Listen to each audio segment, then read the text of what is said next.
In this video, we're going to look at the characteristics of a monopolistically competitive market.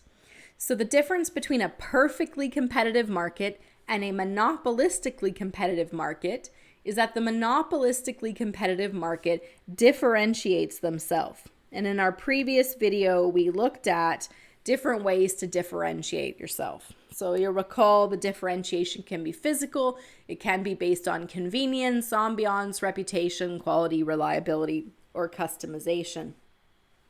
So some examples of monopolistically competitive markets would be restaurants. When we look at the places you can eat in town, there's lots of choices, right? Lots of different restaurants.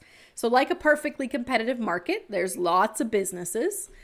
But each restaurant is slightly different. Some are fast food, some are fine dining, some are Italian, some are Chinese, right? So you have a differentiation.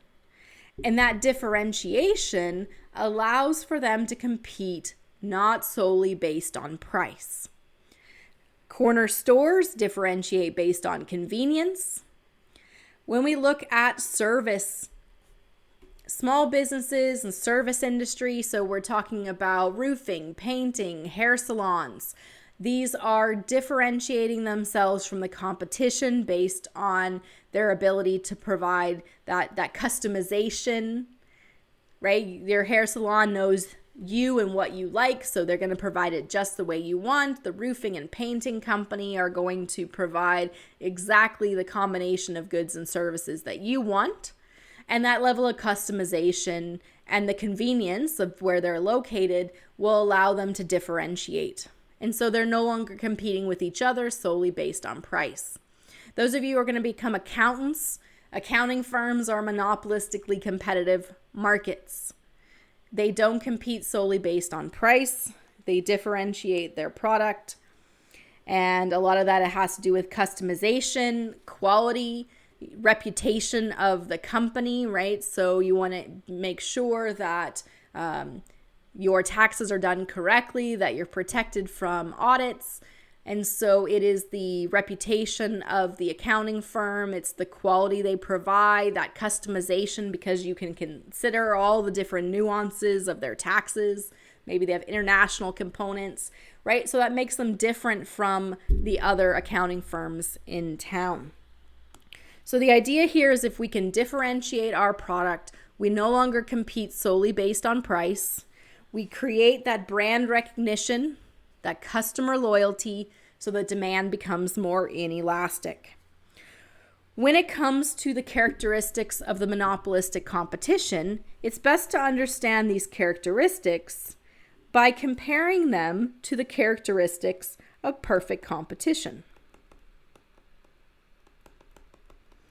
So what were the characteristics of a perfectly competitive market? So think back to our previous discussions, right? We have a large number of buyers and sellers. What were the other characteristics of the perfectly competitive market? We had perfect information. What else? We had no transaction costs. And remember, transaction costs were the extra cost to buy from one company versus another beyond the price. And 4, differentiated product. Homogeneous product.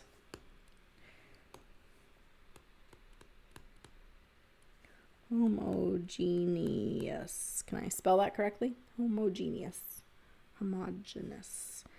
product. And the last one was no barriers to entry or exit.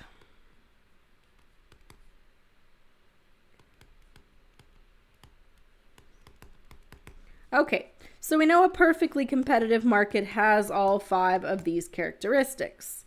Now, we want to talk today about the monopolistically competitive one. And in previous discussions, we've also talked about a monopoly. So we'll just compare all 3.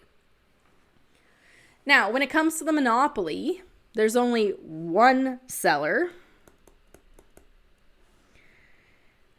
So we don't have to worry about a lot of these characteristics because they're about the competition. Perfect information says, do you know what everyone else is charging?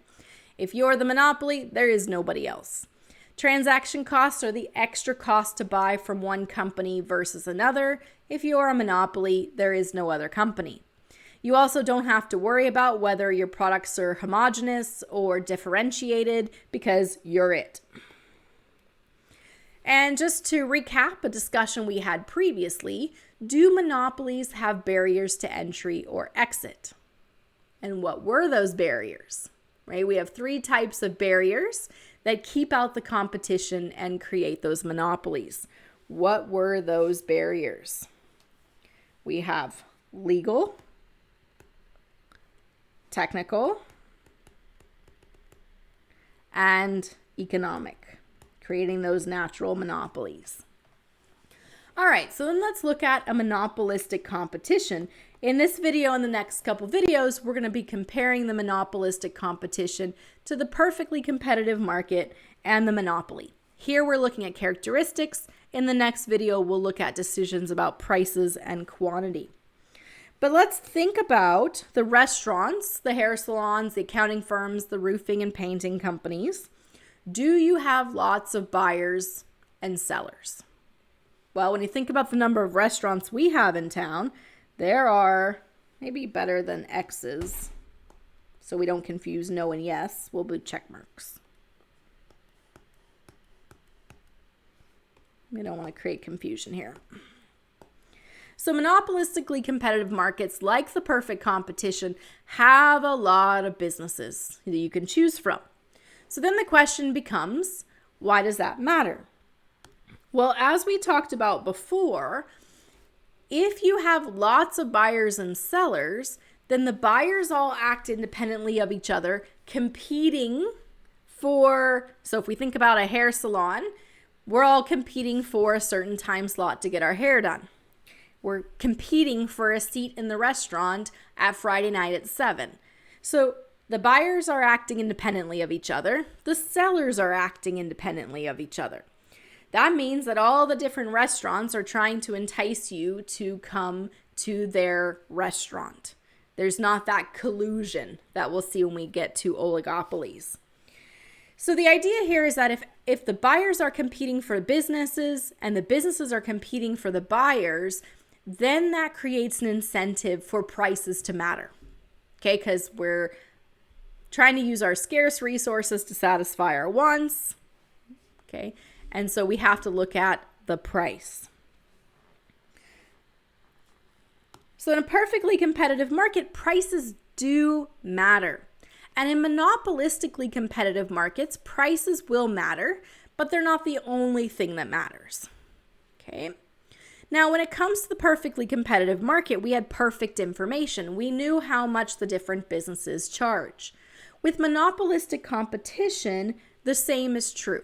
In fact, it's even easier today than it used to be to go online and see how much dinner will cost at Brew House versus Famosa versus McDonald's.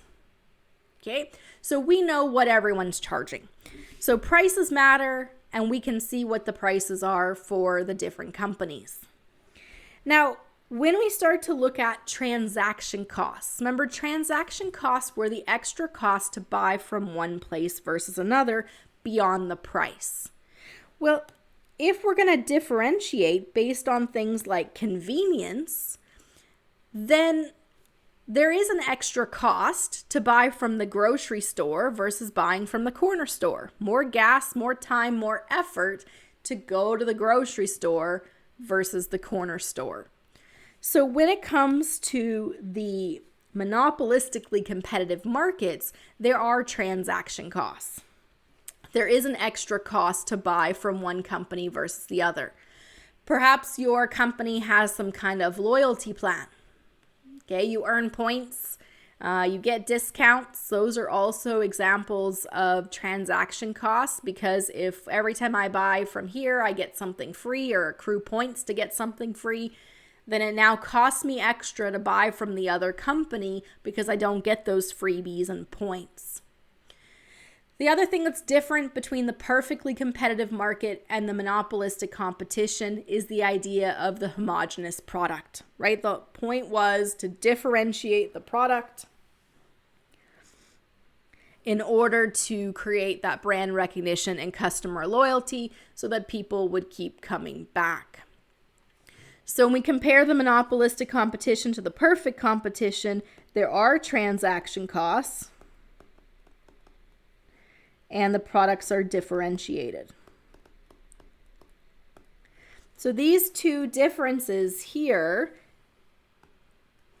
create market power.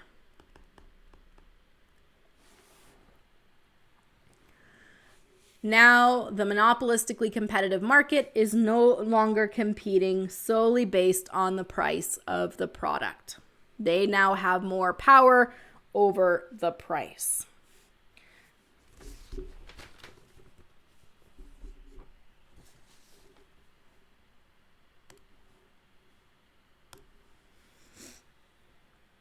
So when we look at this product differentiation, entertainment industry, the hospitality industry, personal services, retail apparel, gifts, these are monopolistically competitive markets. They have that product differentiation for some of the different reasons that we had talked about previously.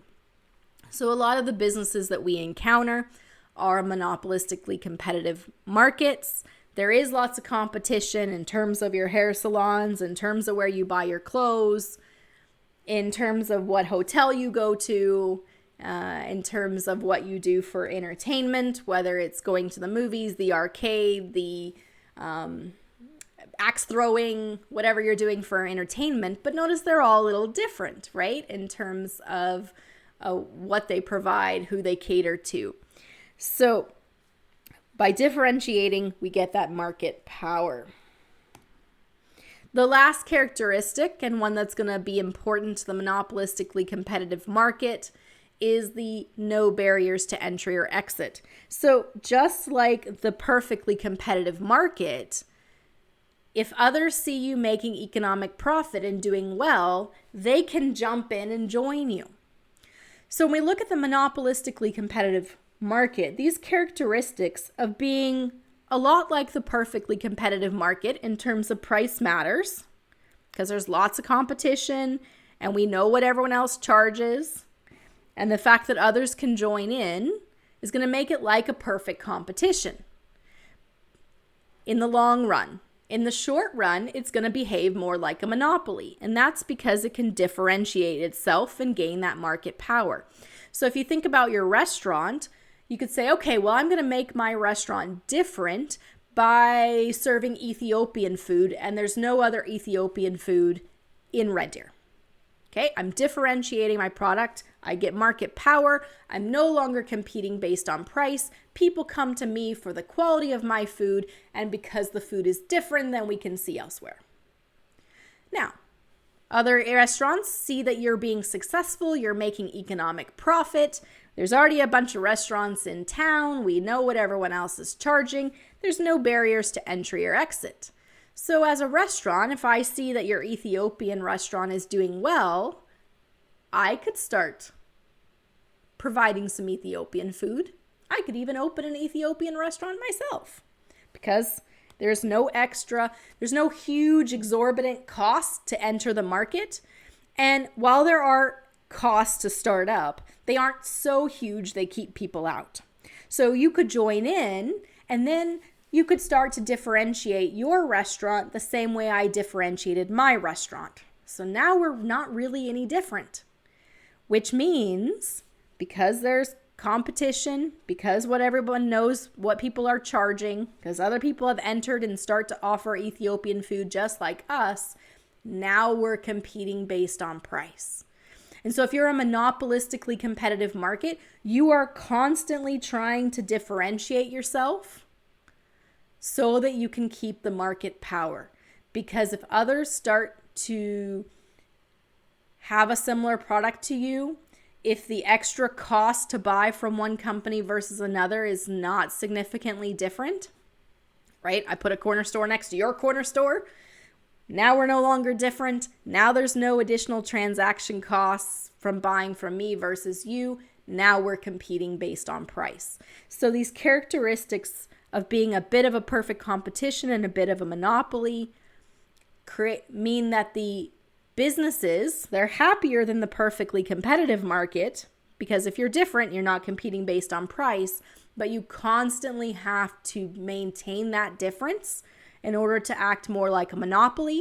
Otherwise, you start looking like the perfectly competitive market, and then you are competing based on price.